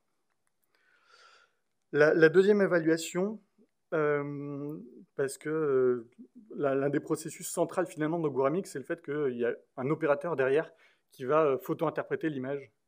Et on s'est quand même posé la question de la variabilité qu'on pouvait avoir entre deux personnes, de perception en termes de profil, d'usager, ou même de thématiques d'approche, de personnes qui ne se posent pas exactement les mêmes questions, est-ce qu'elles peuvent arriver au même résultat d'occupation du sol. Et donc on a mis en place un protocole qui donne une quinzaine d'images aux personnes avec 3 niveaux différents de difficulté, au moins pour qu'ils appréhendent au début l'outil, donc le graphique en rouge. Et au fur et à mesure, on complexifie les images avec plus de types d'occupation du sol et des images plus complexes avec plus de granularité sur le territoire. Donc là, 3 exemples en bas. À gauche, c'est quasiment tout de l'urbain. Au milieu, on a un peu d'urbain et puis de l'arable. Et à droite, l'image, on a c'est vallonné, donc il y a ces notions-là d'altitude qui peuvent aussi être difficiles quand on appréhende le territoire. Et donc ça montre aussi que malgré la vingtaine de personnes pour le moment qu'on a interrogées et qu'on fait l'ensemble du traitement, on a quand même une certaine homogénéité dans les résultats. Et tout ça comparé à évidemment une image de référence traitée là cette fois à la main pour chacune des images pour vraiment avoir quelque chose de une référence, on va dire un gold standard sur cette approche-là.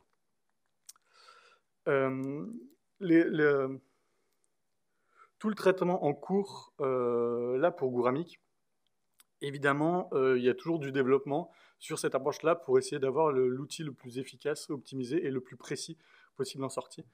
On est en train de recruter quelqu'un pour travailler pleinement sur cet outil, avec vraiment cette dimension de vision par ordinateur et d'analyse d'image, avec quelques points précis peut-être à mettre en avant. L'idée que l'objectif est d'avoir un outil qui nous permette d'aller du point adresse à l'occupation du sol historique.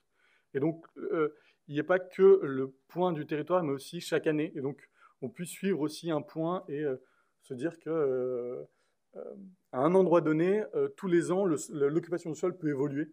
Et donc, avoir cette idée de suivre et de traiter annuellement toutes les données. La deuxième, c'est d'utiliser des superpixels. Et donc, ne pas prendre une grille carrée comme vous avez pu voir dans les résultats qu'on a affichés, mais d'avoir quelque chose de plus lisse et se servir finalement des vrais découpages du territoire, les haies, les routes, des choses comme ça, pour affiner et aller encore plus précisément sur les surfaces vraiment agricoles. Enfin, c'est améliorer toujours la finesse, les résultats, à travers différentes dimensions, en apportant un peu plus d'informations extérieures, et pas simplement la photo-interprétation. Poursuivre l'apprentissage de deep gouramique, améliorer l'algorithme, lui proposer d'autres informations un peu plus précises, notamment régionaliser les bibliothèques. C'est-à-dire que on va dire, les occupations du sol peuvent se ressembler à deux endroits du territoire en France, mais pas être exactement la même culture derrière. La Bretagne et PACA, potentiellement, on peut avoir la même granularité sur l'image, mais l'opérateur, lui, peut-être sait quelque chose ou a une intuition sur le fait qu'on ne va pas retrouver exactement les mêmes types de cultures à deux endroits du territoire. Et le dernier point aussi, c'est l'intégration de données externes. On a parlé tout à l'heure du RGA aussi. Une des pistes, c'est derrière, quand on fait l'analyse, aider le classifieur, aider le traitement d'image en disant ici, il est peu probable qu'on trouve de la vigne, même si en termes d'image, on a l'impression que ça représente de la vigne, mais en fait, à cet endroit-là, dans cette commune, dans ce territoire-là, il n'y a pas de vigne. Donc, on peut aider, guider le territoire, le classifieur, à vraiment donner quelque chose de très précis en termes de sortie. La conclusion, l'apport qu'on a avec cet outil, c'est de proposer un outil qui va essayer de créer une occupation historique des sols. Et donc, qui est effectivement, pour le moment encore en développement, qui est très utilisateur dépendant pour le moment, mais on essaie de développer quelque chose qui sera plus facilement et plus automatisable et intégrable en production sur l'occupation du sol à différentes années.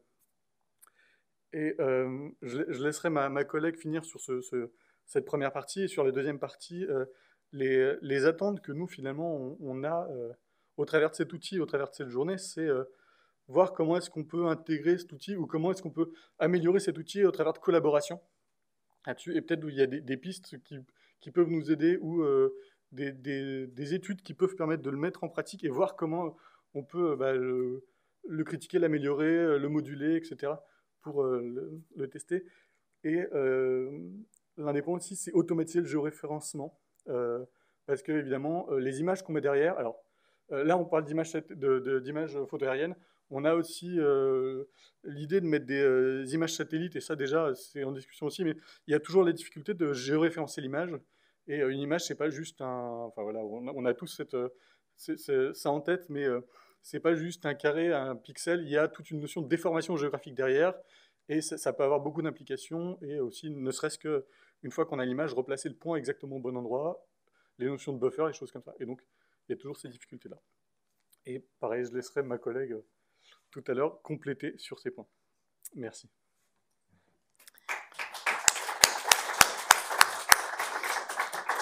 Merci Lénie, merci Béatrice pour la présentation très intéressante de ce projet que je connais bien. Tu as co-initié, oui. Il y a maintenant déjà quelques années. Oui. Du coup, je vais prendre une question du chat.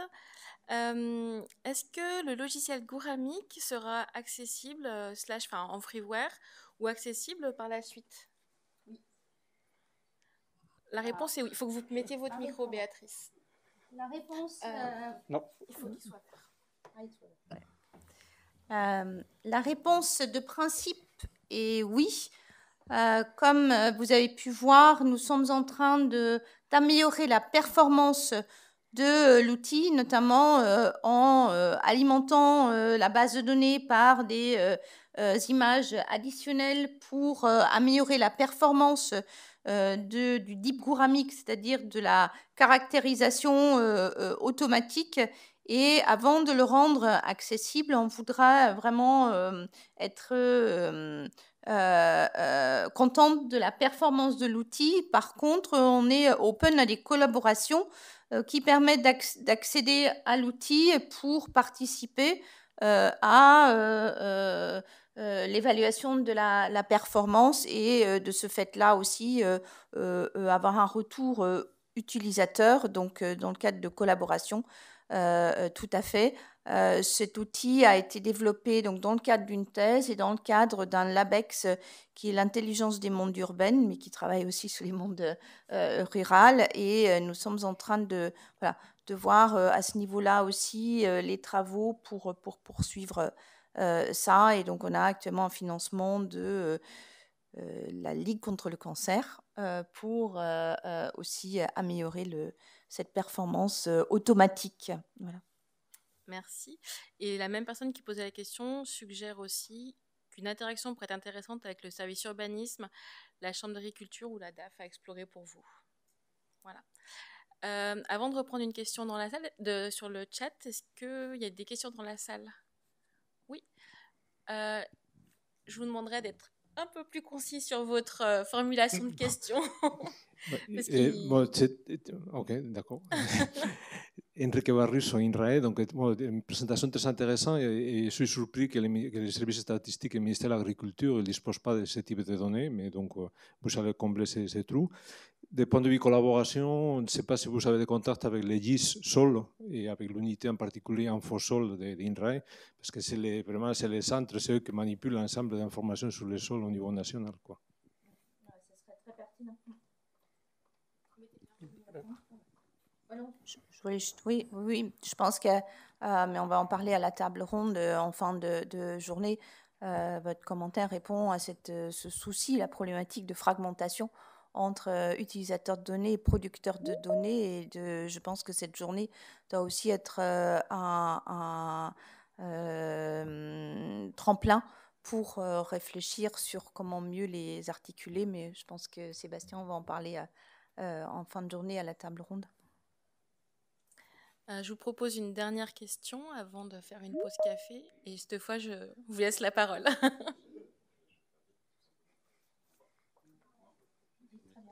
Allô? Ah ouais. Victor Duflette du CIRAD. Pareil, niveau collaboration, on aurait quelque chose à vous proposer sur la Guadeloupe avec la cartographie des photos aériennes de la Guadeloupe pour avoir une cartographie des cultures en 1950, ce qui nous aiderait beaucoup pour notre projet plus tard. On a déjà eu un contact avec des gens à La Réunion. Toute la difficulté, c'est d'avoir des photos qui couvrent tout le territoire, ou du moins le territoire qui est pertinent, parce que on va dire que l'IGN qui produit ou qui a fait les images avait des problématiques historiquement qui n'étaient pas forcément de couvrir le territoire, mais plutôt les zones qui les intéressaient. Et donc ça va être la ville, ça va être des choses comme ça, du développement.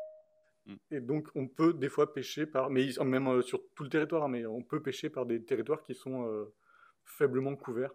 Voilà, mais et la classification que vous avez développée fonctionnerait sur des cultures type exotique, canne à sucre, banane. La classification, non, mais on peut en fait, l'outil marcherait. Faudrait revoir en fait les cultures, faudrait revoir même les images, parce que les images en métropole ne correspondraient pas du tout. Très bien, ouais, mais, bien sûr. Ouais. Ok, merci beaucoup. Je vous remercie. Donc moi, je suis très heureuse des présentations qui ont été faites et j'espère que c'est le cas pour vous aussi dans la salle et en ligne. Je remercie vraiment tous les interlocuteurs. Et puis, donc là, c'est une petite pause de un quart d'heure, c'est ça? Et donc, on se retrouve dans un quart d'heure pour poursuivre les présentations et les échanges. Merci.